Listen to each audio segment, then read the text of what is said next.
Kwa mnakuja ili tuwang'ang'anie vizuri. Kwa hiyo mechi ya kesho inaweza ikatoa mfungaji bora? Haiwezekani. Nakwambia haiwezekani. So akiwapiga 8 hawezi kufanya hicho kitu, kwa sababu kwa namna ambavyo sisi tumejidhatiti ni kuhakikisha tunaibua vilio upya kwenye mchezo wa kesho. Tunakutafutia sababu ya wewe kukimbia hizi mic na kamera za waandishi wa habari. Komando hawezi kukimbia mic. Basi sawa. Mimi nitakutafuta baada ya mchezo kwa namna yoyote itakavyokuwa. Nitakuambia kwamba hii ndio staili ya kuwang'ang'ania watu, na tutawapa siri pia hata huko ambako mnatuwakilisha kimataifa, kwamba mnatakiwa, kwa sababu niliona kelele nyingi kwamba hivi vile, lakini sisi tutawaonyesha kesho namna gani mnatakiwa mtuwakilishe vyema. Kesho njoo uone Pira Matola.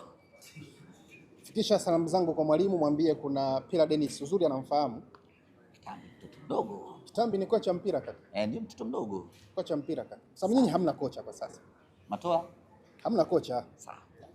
Au hatuna mzungu. Unajua mnashindwa kueleweka vizuri. Nitafutie kesi. Kuna kocha la mzungu.